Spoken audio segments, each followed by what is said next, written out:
Absolutely, as President of the Category Ladies Club, I'm very stretching. Wouldn't be disturbed? These vocals were brothers and sisters.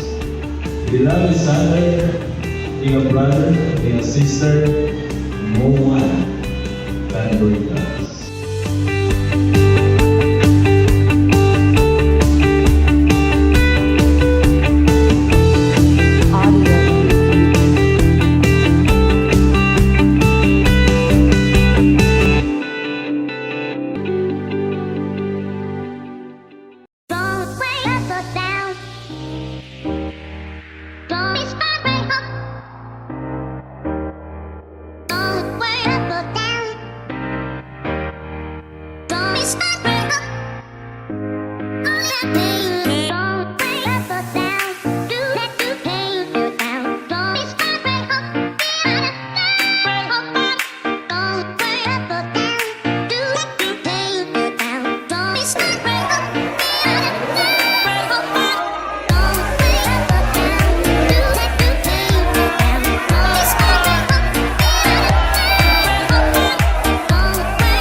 good evening everyone. I hope we're all doing fine and you're enjoying this event. So earlier this morning we had our reception, and then I think it was the culmination of all the hardships that we've had. Kumbaga, it was a wrap up of the experiences from the 7 mornings that you have experienced, all the activities that we've done, all the charities that we've successfully culminated. I think today is a reflection of what will happen in the future, which is unity, brotherhood, and above all, preserving the fraternity and bond that we have. So I wish that everyone is having fun. At the same time, while having fun, let us not forget why we are here. We are here because of our love and protecting one another because we are one. And I.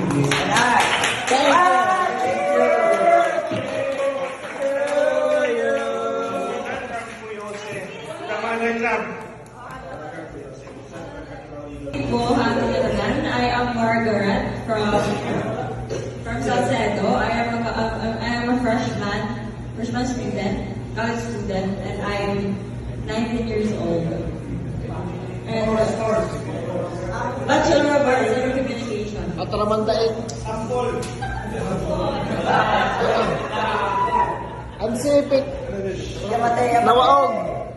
All I can say is that I'm having fun right now, and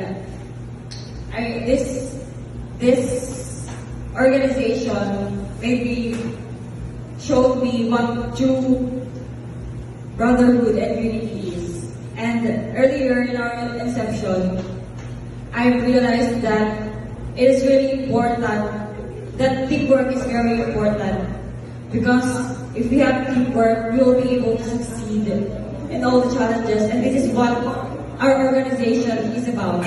To be united, and we all have one goal, which is to help other people. Ate, Kuya, Vincent. I am Michael Junior Magayon from BND Tacloban City. I am 25 years old, currently working at the PSN BNI. First and foremost, we would like to apologize earlier about our actions, about our representation that we had.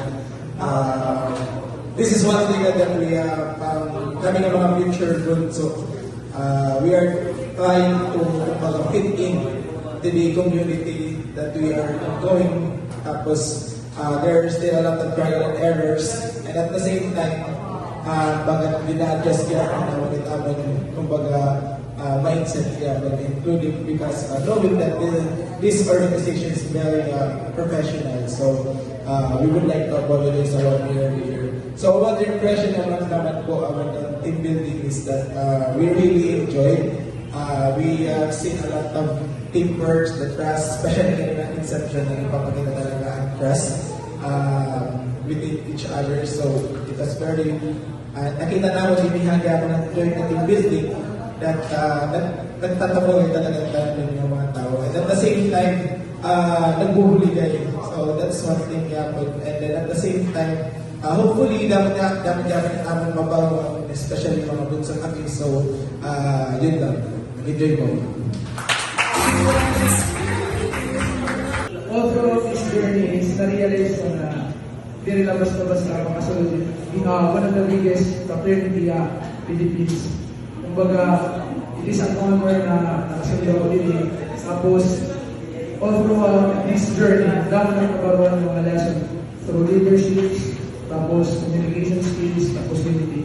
Kaya really, nakakimo ako ng first project. Though I do have an organization, pero wala akong project chair sa na organization. Which is nahimo ko din na applicant pala ako. So, I'm very proud of it. So, thank you for bringing it. Okay, we'd like to thank everyone that nabagan kita, nag-celebrate, sana ka na nag-enjoy. And sana na wala ito nag-purpose sa team building. Enjoy the rest of the day. Thank you. Okay, good evening. So, I just want to congratulate each one of us for the successful team building. So, please give ourselves a round of applause.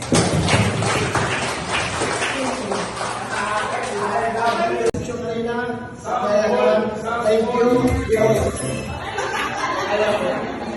Na-accomplish na kami na pagkilanay nyo, mga disgrasya, masalamat ako, natungkot ka na akong ganina. And everything is gonna be fine. Next induction will be Always each other with kindness. If you are in a crossroad between choosing between being right and being kind, always choose kind. What is the use of being right if you will be enabling each other? Kindness goes a long way. Actually, I'm going motto again, to promote.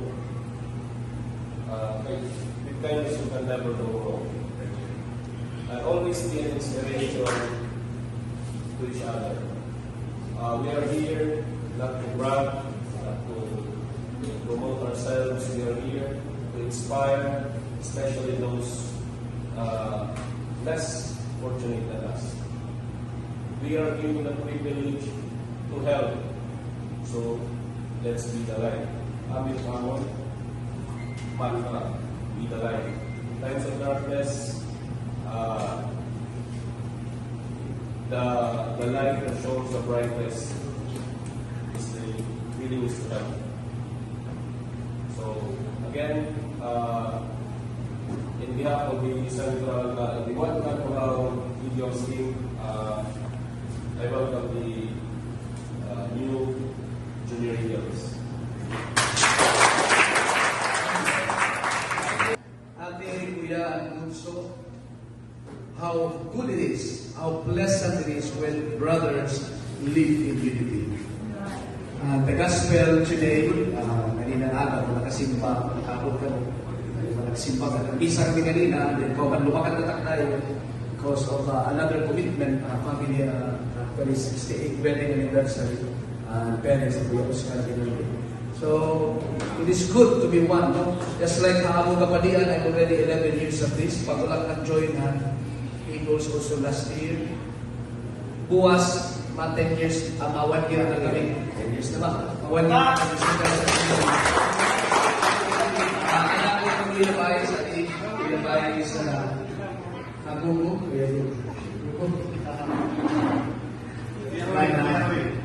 Kuya Ruel. Damo kita kaging pagdating ka bukos. Actually, Kuya Ruel, ano ito ba? Magluwa rin pa na tayo. Balita.